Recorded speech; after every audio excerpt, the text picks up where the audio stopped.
Atterrir à Pékin pour les Jeux Olympiques d'hiver, c'est pénétrer dans un monde parallèle, avec pour comité d'accueil des hommes en blanc. Bienvenue dans la méga bulle anti-Covid. Parcours balisé, surveillance maximale et contraintes drastiques dès la descente d'avion. Des agents en combinaison intégrale vérifient les passeports, les accréditations et réalisent les premiers tests PCR. Nous proposons le libre service en 12 langues pour la déclaration de santé, la vérification à distance ou encore l'enregistrement sans contact de la température corporelle. Nous avons également ouvert 10 couloirs de contrôle de température en fonction de l'origine du vol. Notre objectif, assurer des contrôles précis et efficaces. Les dirigeants ont créé une enclave où tout est fait pour que la population chinoise ne se mélange pas avec les délégations de sportifs et de journalistes étrangers. Et cela commence dès les transports, comme le raconte notre reporter sur place. Et donc politique zéro Covid ici en Chine, c'est un bus qui est exclusivement réservé aux personnes accréditées ou aux participants au JO. On ne verra les Pékinois que par la fenêtre pendant tous ces Jeux. Il y a même des voies sur la route et on est dessus, réservées aux véhicules Jeux Olympiques avec des anneaux sur le goudron, sur la route. Il y a aussi eu des messages pour les Pékinois en disant s'il y a des véhicules en difficulté sur ces voies-là, vous n'allez pas les aider. Il y a des numéros spéciaux pour que des gens de la bulle viennent en aide à des véhicules éventuellement en difficulté. En route. Ils se rendent sur le site de Yanqing où vont se dérouler les épreuves de ski alpin.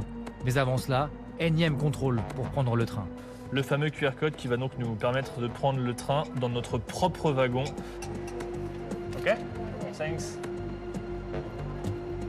Et donc comme vous le voyez, on est vraiment séparé de la population chinoise qui, elle, attend derrière ces vitres, pendant que nous, on a un passage spécial pour accéder au train.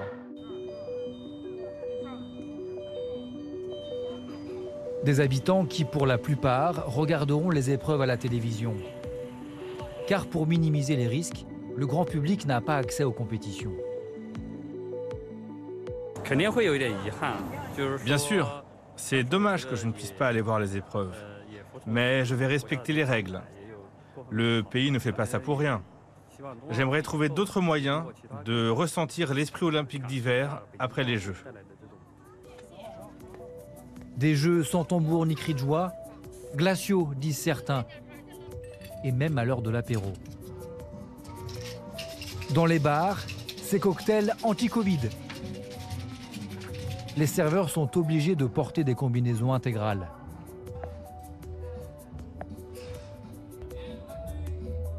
Le sol est régulièrement aspergé de produits désinfectants. Et dans son hôtel, voici ce que notre journaliste découvre lorsqu'il commande à manger. Ma commande est arrivée, j'ai entendu une petite voix derrière la porte qui me disait que c'était prêt. Je vais donc pouvoir aller récupérer mes plats. Et c'est ce robot qui est en train de me livrer et qui attend sagement devant ma porte. Pour récupérer mon repas, je dois donc composer mon numéro de chambre. Mon dessert est arrivé. Moins agréable qu'une part de gâteau servie par un robot, le test PCR à faire chaque matin. Good morning. Hey, good morning. Be careful, hein? Certains athlètes se plaignent de ce protocole sanitaire, comme Kim Melmans, athlète de skeleton, une sorte de luge. Testée positive à son arrivée en Chine, la Belge a été immédiatement placée à l'isolement. Et sur Instagram, elle a dénoncé avec émotion la dureté des mesures. Je suis censée rester ici pendant encore 7 jours, avec 2 tests PCR par jour et aucun contact avec quiconque. Je suis autorisée à glisser, seule. Je ne suis même pas sûre d'être autorisée à retourner un jour au village olympique. Et c'est évidemment très dur pour moi. Ces larmes ont fait réagir les instances sportives. L'athlète a finalement pu regagner le village olympique, mais doit s'entraîner à part.